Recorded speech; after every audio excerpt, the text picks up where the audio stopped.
இன்னைக்கு மாப்பிள்ளை வீட்டு ஆளுங்க பொண்ணு தேடி அலையிறாங்க, பொண்ணு கிடைக்காம தவிக்கிறாங்க. அதுக்கு என்ன காரணம்?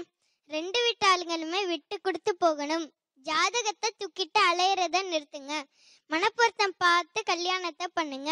அதுவும் பொண்ணு வீட்டு ஆளுங்க போடுற கண்டிஷன்ஸ் இருக்கே, அப்பப்பா. மாப்பிள்ளை படிச்சிருக்கணுமா, மாப்பிள்ளை அழகா இருக்கணுமா, ஹேண்ட்ஸமா இருக்கணுமா, ஸ்மார்ட்டா இருக்கணுமா, சிகப்பா இருக்கணுமா, உயரமா இருக்கணுமா, வெளிநாட்டுல வேலை பார்க்கணுமா, மாசத்துக்கு 2 லட்சமா சம்பாதிக்கணுமா, கிரெடிட் கார்டு வேணுமா, டெபிட் கார்டு வேணுமா, சொந்தமா வீடு வேணுமா, சொந்தமா கார் வேணுமா, சனிக்கிழமையான ஷாப்பிங் போகணுமா, ஞாயிற்றுக்கிழமையான சினிமா போகணுமா, மாப்பிள்ளை வீட்டுக்கு ஒரே பையனா இருக்கணுமா, நல்லா சமைக்க தெரிஞ்சிருக்கணுமா, கல்யாணம் முடிஞ்ச உடனே சண்டை குடிச்சுன்னு வச்சிடணுமா. இப்படிலாம் நம்ம ஆயாவும் அப்பத்தாவும் கண்டிஷன்ஸ் போட்டிருந்தா நம்ம ஐயாவுக்கெல்லாம் கல்யாணமே இருக்காது. அதனால கண்டிஷன்ஸ் போடுறத கொஞ்சம் குறைச்சிக்கிட்டீங்கன்னா சீக்கிரமாவே கல்யாணம் முடிய வாய்ப்பு இருக்கு. இப்ப கல்யாணமும் முடிஞ்சு அடுத்து குடும்ப தலைவர் ஆயிட்டாரு. குடும்ப தலைவர்னு எனக்கு சும்மாவா? ஒவ்வொரு கணவனும் பாடுபடுறாங்க, கஷ்டப்படுறாங்க, ராத்திரியும் பகலுமா யோசிக்கிறாங்க. எதை வாங்குறதுக்கு? பொண்டாட்டிக்கிட்ட நல்ல பேர் வாங்குறதுக்கு. அதுக்காக என்னென்னலாம் செய்றாங்கன்னு தெரியுமா? காலையில பொண்டாட்டி எழுப்பி விட்டு குடிக்க காஃபி போட்டு கொடுத்து, படிக்க பேப்பர் எடுத்து கையில கொடுத்துட்டு, பல் விளக்க ஃபேஷியல் பிரஷ்,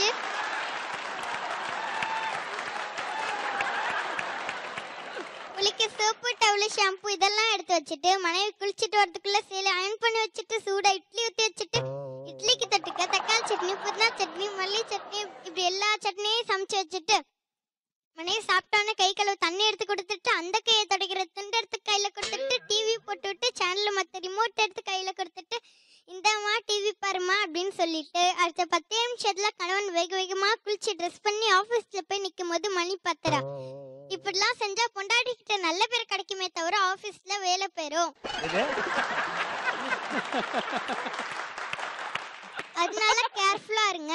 அம்மா கிட்ட திட்டு வாங்கி, பொண்டாட்டி கிட்ட திட்டு வாங்கி, ஆபீஸ்ல திட்டு வாங்கி, ஊர் சுத்திட்டு வந்த உதவாக்கரன் திட்டு வாங்கி, வீட்லயே இருந்த தண்டசோரன் திட்டு வாங்கி, அம்மா பிச்சை கேட்டா அம்மா பையன் திட்டு வாங்கி, பொண்டாட்டி பிச்சை கேட்டா பொண்டாட்டி தாசனை திட்டு வாங்கி, பொண்டாட்டி சொன்னாங்கிறதுக்காக லோனை போட்டு விட்ட கட்டி அந்த லோன் அடிக்கிறது காசு பூரா லோன் அலைஞ்சு மாடா உழைச்சு ஓடா தீர ஆண்களை நம்ம பாராட்டி கை தட்டணும். அப்படி போடு செல்ல குட்டி.